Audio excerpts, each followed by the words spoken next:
sir, may Facebook ba kayo dito? Wala. Ah, wala. Marami kayong tagahanga, sir. Bago.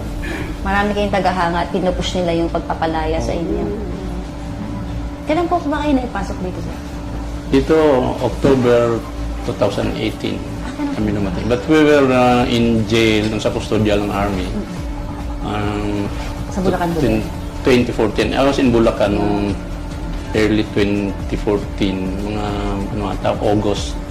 Then, mga sometimes after 1 month, 2 months, dinala ko sa Fort Bonifacio. Doon ako nagtagal for 5 years until na desisyonan yung case. 2018 na. October ako dumating dito.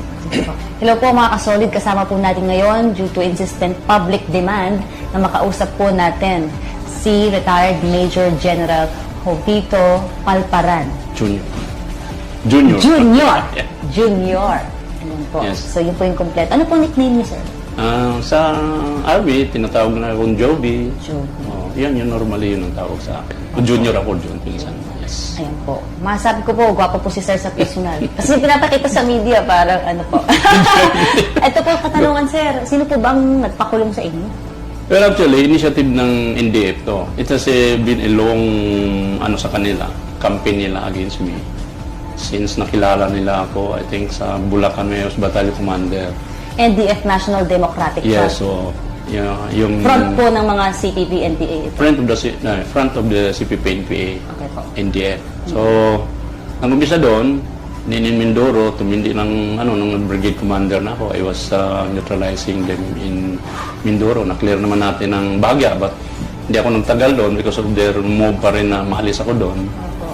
So, hanggang nag-division commander ako, even in Iraq, hinabol nila ako doon. Sa Iraq? Yes, sa Iraq. Kasi I was commanding a humanitarian contingent in Iraq, Philippine contingent in Iraq. Hinabol nila ako because they were anti-American. We were working with the Americans as part of the Allied Force in Iraq. So, naibalik ako dito prematurely because of their campaign, which happened nung si De La Cruz ay na-hostage. One De La Cruz na driver sa Iraq.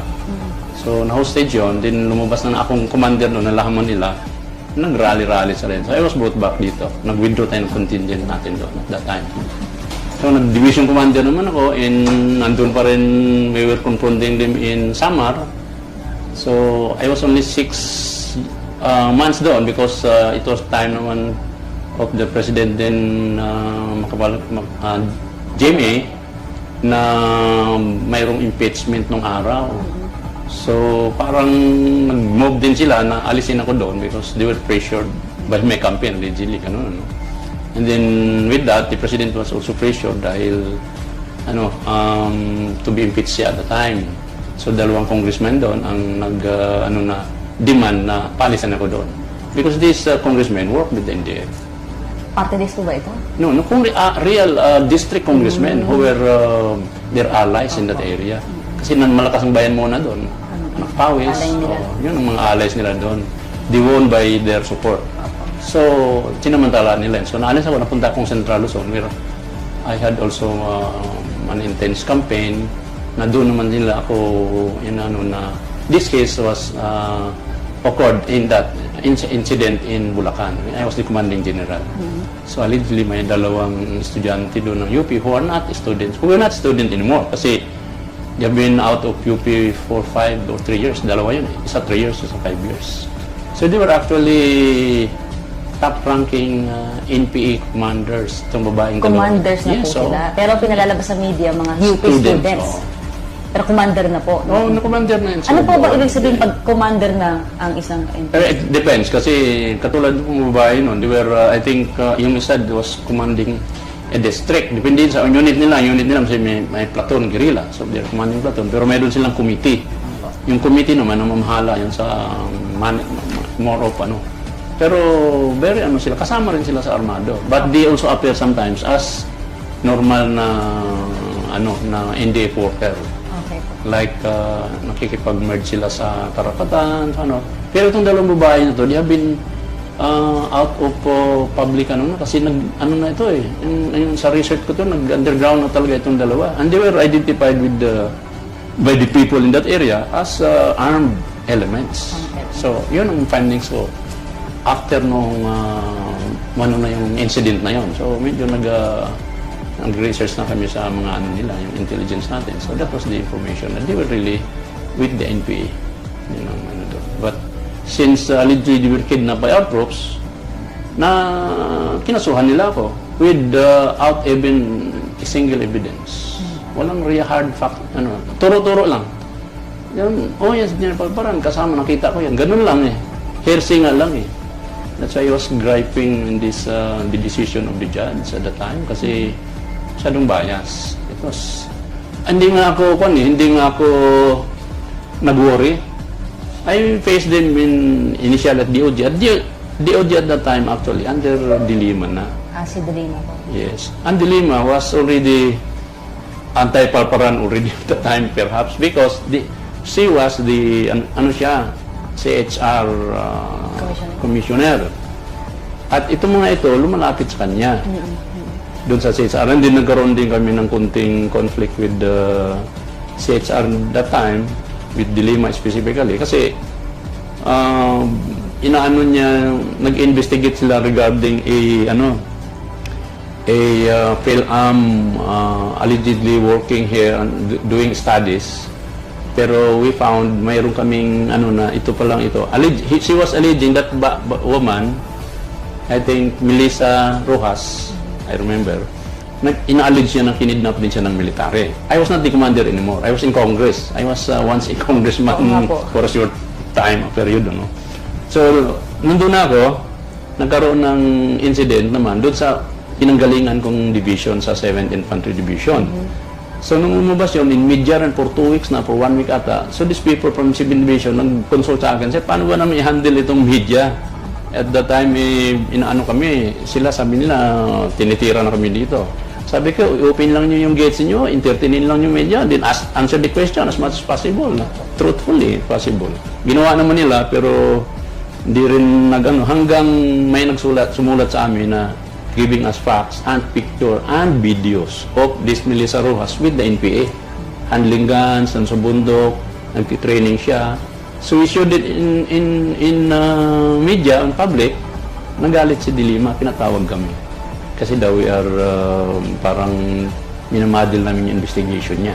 So doon kami nagkaroon ng conflict. At also, may nagtanong kasi, I think kasama ko if you know Jun Alcover. Jun Alcover is an anti-communist campaigner also. He was former NPA. He was at that time also a congressman ng ANAD party list. Siya nagtanong kay De Lima in front of media, nandun yung Madam Chair, may we know how are you related to Juliet De Lima, the wife of Juma Sison? Hindi niya sinagot yun.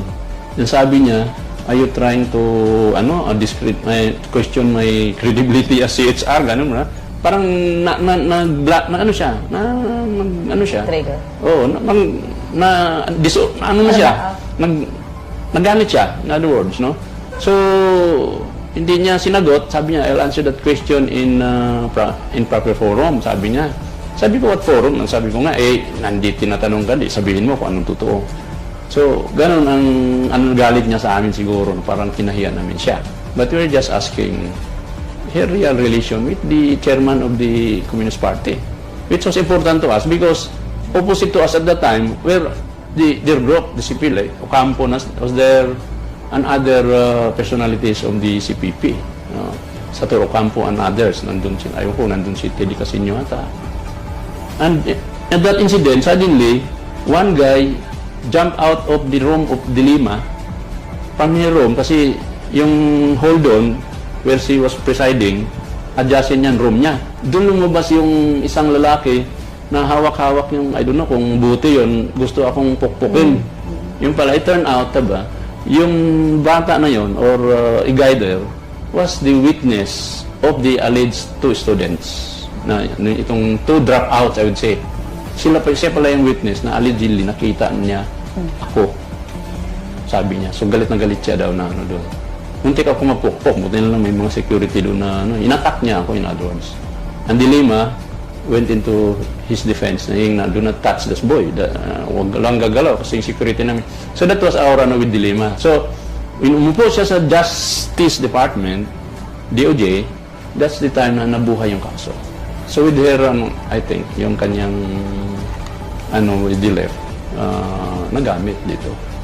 And then deposed for my case against us. Pumunta sa kanya itong mga na ito, revive talaga nila. Pinail nila yung case. And then, ang masama dito, while nagkaroon kami ng hearing, I was attending them knowing na wala naman talaga kung dito, no? Kundi hearsay lang. Why hearsay? Kasi itong alleged na witness, itong yung Raymond Manalo who attacked me at the CHR, no? Ang sabi lang niya, for 6 affidavits, ang sinasabi lang niya doon na they were detained in sa Camp Texon, the camp of the Ranger Regiment. Sa Camp Texon, this is in San Miguel, Bulacan. Doon daw sila na-detain. And it is not part of my command. It is only within my area of responsibility, but they have their own independent mission and function. Headquarters lang yun, but the Rangers are scattered all over the country, no? So, nung nandun daw sila, doon niya nakita itong dalawang babae together in the detention cell nila doon. So nagkaroon sila ng meeting, acquaintance hanggang nasabi daw nung itong dalawang babae yung kanilang situation. Now one time daw nakita ako na dumaan. Nakita nila yung taong inutusan ko.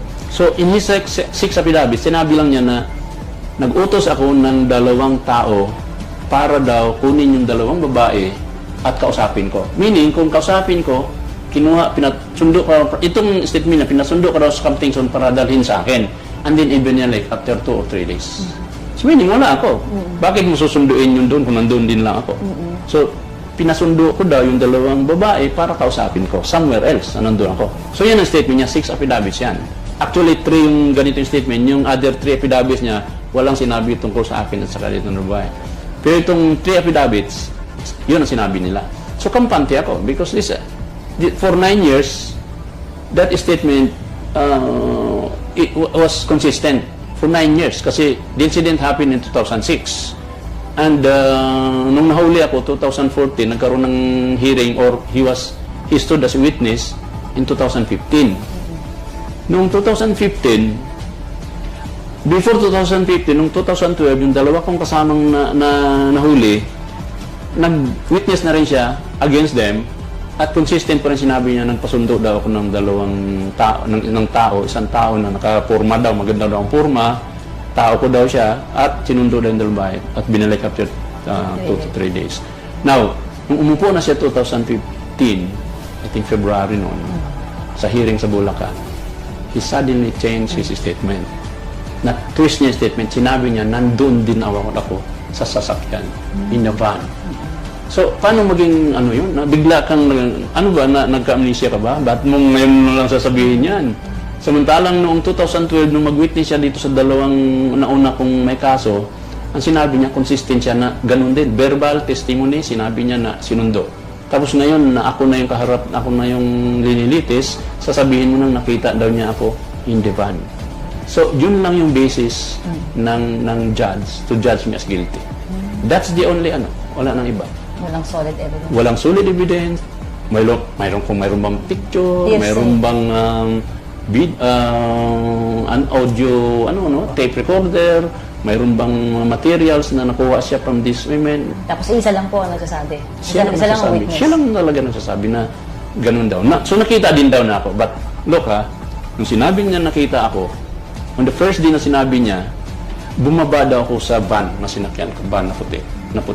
Nung bumaba daw ako, so, in full view ako sa kanila, tsaka sa mga alleged mga sundalo na detainer noong 2 babae, holding them, yung mga So, nakita ako. So, bakit sasabihin niya ngayon, basta sasabihin niya na ang nagsabi na ng tao na susunduin, conflict susunduin ako para dalhin sa akin, nandyan lang pala ako. Diba? Tsaka bumaba ako. So, kung bumaba ako, normally, sasalubong sa akin yung mga sundalo na nag-detain sa kanila, sasaludo yun. Diba? Mag-usap kami. At sa kanila, ako diretsong magsabi na kukunin ko ito. Kukunin ko 2 at kausapin ko muna. Pero sabi niya, pinakuha ko sa 2. Talagang major conflict talaga. Hindi basta-bastang ano lang, no. So granting na totoong bumaba ako noon, in the next day na nag-hearing kami, after 1 week ata or 2 weeks, ganyan, nag-hearing ulit, ang statement na naman niya, nakalimutan natin niya, sinabi naman niya na hindi daw ako bumaba sa van. Nandun daw ako, nasilip daw niya ako sa loob ng van. How could he perhaps see me in the van? Ako pag sumakay, tinted, di ba? Tsaka immediately nung dumating daw ako, nakita na niya ako at saka noong pumarada yung sakyan.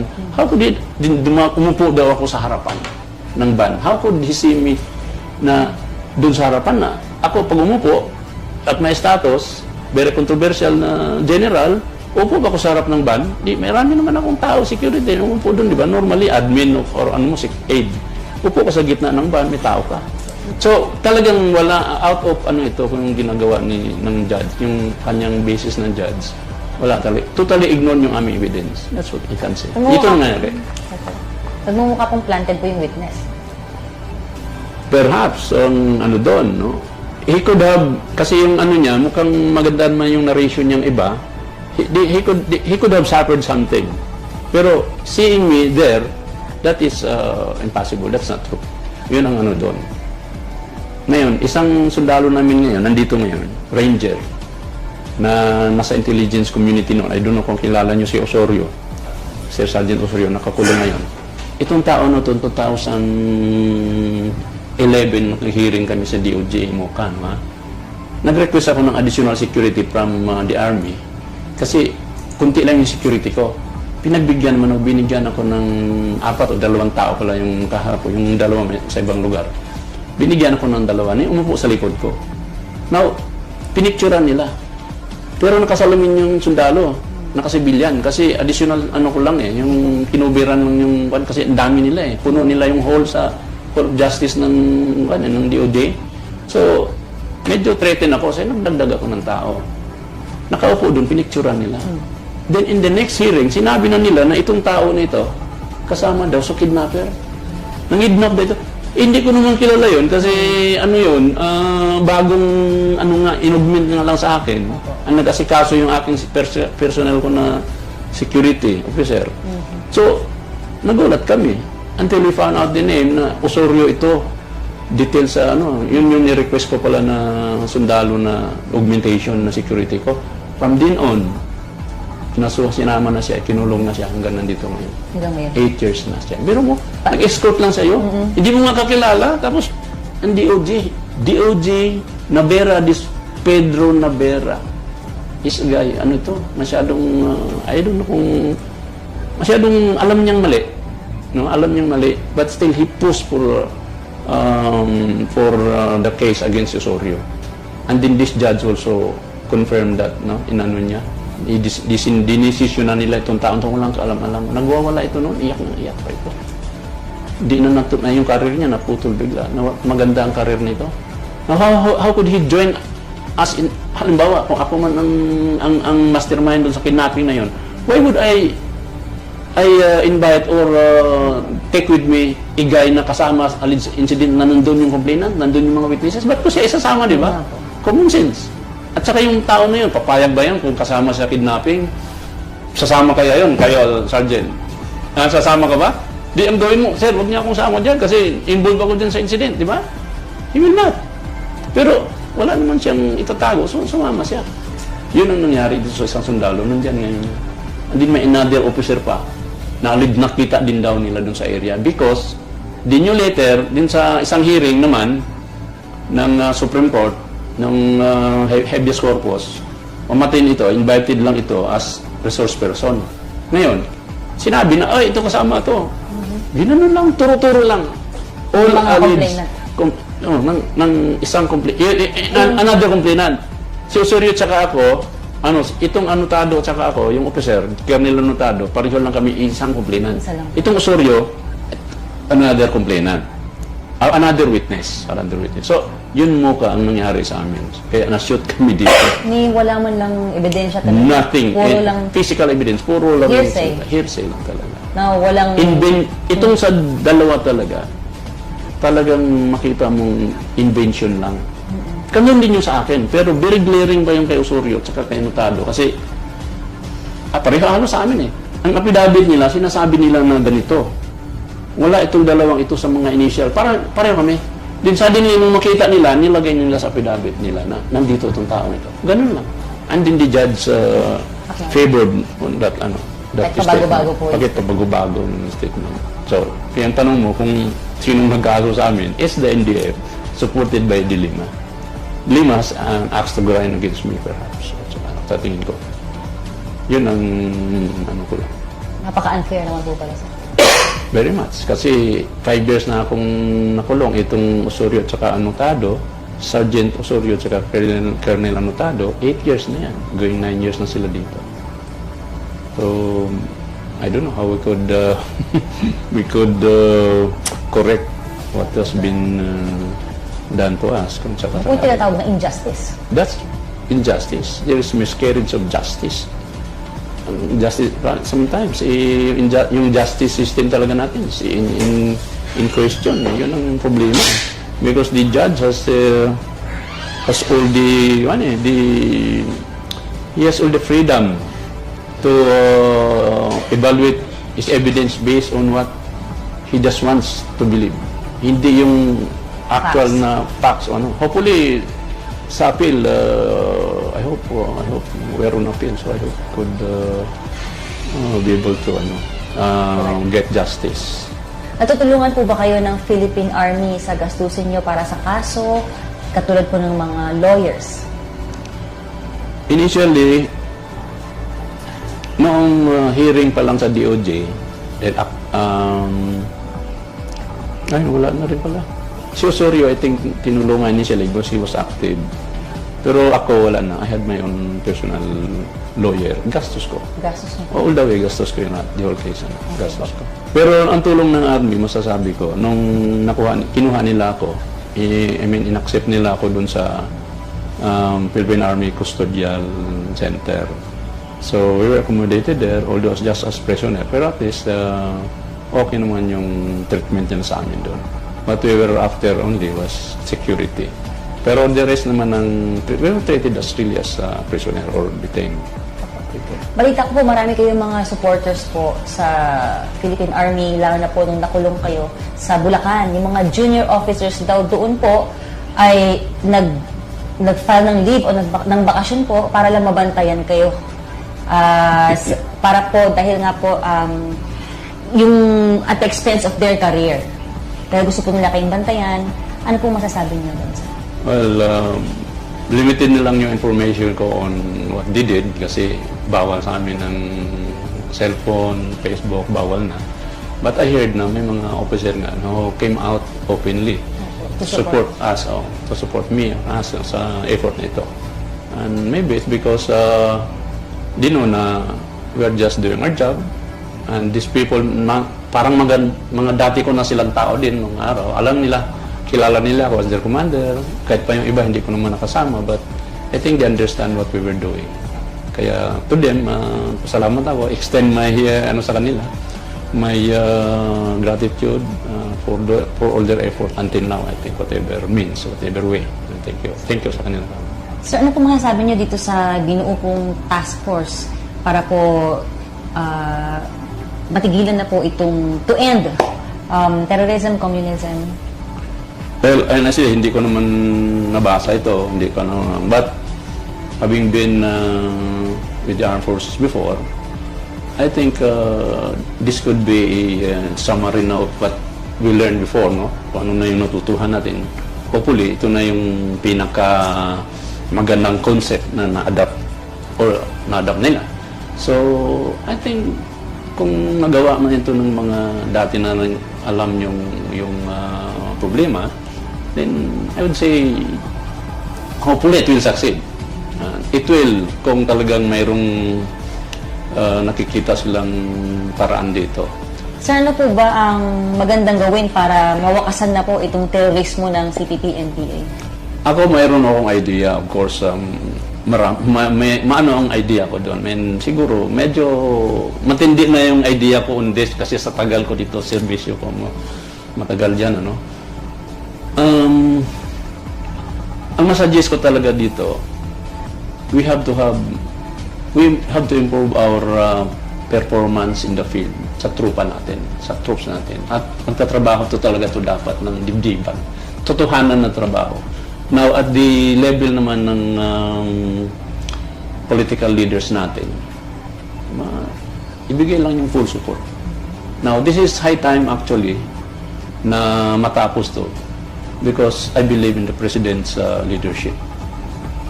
Yung very strong leadership of the President, saka influence niya sa tao, I think is a big factor to end insurgency. Ang ano na lang dito, how the players, especially the armed forces, will do its part. It's the armed forces kasi, nandun sa kanila yung ano talaga, the bigger part, nandun talaga sa armed forces. So, yung other agencies na supporting, makikita naman, na-realize naman siguro nila yan, like DILG. DILG kasi malaking bagay yan because they are in, silang ma-influence sa political leaders. Because our political leaders in the local areas actually, marami na dyan ang may alam sa problemang ito. So, they could be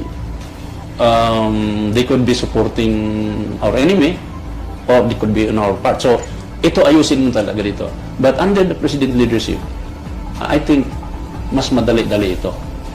I believe na dito talaga I think, ang masasabi nga, I think it's the only time na we have the chance na to end insurgency under the President's leadership. Ganun talaga ang tingin ko yan. So, sana nga. But sabi ko nga, I really don't know yung armed forces kung ano ngayon ang kanilang activities. I'm sorry, kung naka-ano naman dun sa campaign nila, hopefully na but I cannot comment more kasi wala akong alam masyado as of now. Medyo na-detach ako sa current situation. Ako talaga sa totoo lang, nanghihinayang ako na I cannot participate at this time na ganyan yung president natin. Hindi to sa inaano ko presidente kasi nagkaroon kami ng initial na anong araw. Pero nakikita ko siya talaga maganda talaga na under sa time niya, yung time niya, remaining time niya na gagawin talaga tapusin na talaga eh. He can do it eh. Kaya lang, sabi ko nga, yung armed forces must do its part. Sincerely. Ano po ang mensahe niyo sa ating mga kasundaluhan? Sa ating mga kasundaluhan, I think marami sa kanila ang has been there sa field, no, sa Ramon. We have to give them reward for what they have done. Pero I think there's some more to be done. Kunting sakripisyo lang talaga. Lakasan lang nila ang loob nila, tsaka sipagan ng konti, no? Pero madali lang sana kung yung ating mga officers din will really exert more effort. Sakripisyo talaga. Pero pag nakuha na kasi nila yung talagang temper o yung may techniques sila, strategies nila, mas madali-dali, magaan na. Because the best reward that a soldier would prefer, no, than monetary or material reward is being successful. When you are being rewarded for being successful, yung ma-appreciate ka ng tao, that's the best reward. Yun ang nakikita ko. Nakikita ko sa tropa ko, they are not asking for material reward. Kung hindi, yung makikita lang masasabi na, maganda na nagagawa natin, yung kalaban natin sumusuko, mayroon tayong mga encounter na maganda, pero kadalasan ng mga tao talaga, karamihan ng mga tao is already on our side. So, kung parang pinaralakpakan ka ng tao because you have done something good for them, yun ang magandang reward. I hope yun ang trust ng ating mga commanders, na yung tao, kasi ito, ang labanan talaga nito nasa tao eh. So, kung nasa tao, yung reward na maganda para sa iyo, yung kung makumbinsi mo ang tao na lumaban sa kanila. Yung sa totoo, nagagalit ng kalaban sa akin kasi yung mga tao nila dati, sila na yung lumalaban. Ang laban naman na sinasabi ko ng mga ordinaryong mga tao, na sinasabi ko lang dyan, you have the right to defend yourself. Fight if necessary. So, just to defend, that is your right, di ba? Pero fight if necessary, Kung buhay mo nakataya, ba't di ka lalaban? That's where the NDF na binabaligtad nila na in-inspire ko raw yung mga tao para pumatay. Which is not. It may happen kasi sila yung kawawa, yung tao. Why not? Why not strengthen them? Why not encourage them to fight for themselves? Di ba? Yun ang ano ko. So yun ang trust ko dito. Tawag ko na sa campaign ko is trust and confidence strategy. Yun ang tawag ko because we have to get the trust of the people na hindi tayo yung gago na sundalo, hindi tayo yung sinasabi nilang corrupt or abusado, kung ano-anong nile-level na binibigay ng kalaban sa amin, sa sundalo, sa gobyerno. And we are not that. So that's the trust we are getting from our people na mapagtiwalaan ka, maayos kang tao. Then the confidence part there is that these people must be confident on your capability na kaya mo kahit buhay mo, kaya mong itaya para sa kanila. So meaning, hindi mo naman itataya ang buhay mo actually dito, hindi naman ibibigay, itaya mo pero hindi mo ibibigay, no? You have to face them, pero mas maganda naman kung talagang labanan ng barilan, sila yung mapatay, hindi ikaw, di ba? So you have to show the people na kaya mo sila. Pag nakita ng tao na kaya nila, pag sumuporta pa tayo sa kabila, baka tayo pa yung mapatay. So they will side with you. That's the confidence. Pagka nakita nila na matapang ka, pero maayos ka, maganda yung ano mo, at there is an end. Makita nila na, uy, may katapusan ito. Dito na tayo. Kasi mawalan na tayong problema. Dahil sakit sa ulo yung mga yan eh. Kukutungan ka, pag nagkamali ka, papatayin ka, di ba, takutin ka. So why not side with the soldiers or with the government who assure us, or we can see that they have the confidence to do their job and their job will be good for us. Yun lang ang masasabi ko dyan. Ano po masasabi nyo sa pag-confront po ng AFP head-on, katulad po ni Major General Antonio Parlade Jr. dito sa Makabayan Black members, mga party list po ng mga kaliwa, o po in Congress, katulad po ng mga sila Zarate, Reyes, Elago? I appreciate and I admire Parlade for that. Once nagkasama rin kami minsan ni Parlade noon dito sa I think dito sa Region 4, no? Dapat lang naman, no, na gagawin yun. Pero there's a way para ma-neutralize to. Ano po? Party list lang naman yan, the government, no, to the COMELEC can tawag nito, ang tawag nun, disqualify them as parties because they are not anymore, hindi naman sila Para sa bayan. para sa alleged marginalized group, no? Hindi. Ang advocacy nila is mostly against government and they are supporting totohanan, they are supporting ang bayan muna. When I was in Mindoro and in other part of the countries na nandun ako, they are the recruitment agency, they are the training ground, no? At sila yung pagka nagkaroon ng palso, halimbawa, nagkamali yung mga NPA, sila yung tawag niyon, parang reorientation area. So, organized, sila yung recruitment as well as para sila yung parang recruitment as well as reorganization. Sila yung sa kanila, nagbibigay ng administering the NPA requirements. Sila yung doon din iniipon nila yung mga support nila, pinapadala nila. At marami rin sa kanilang members are collection agent. Sila yung namumulikta sa tao.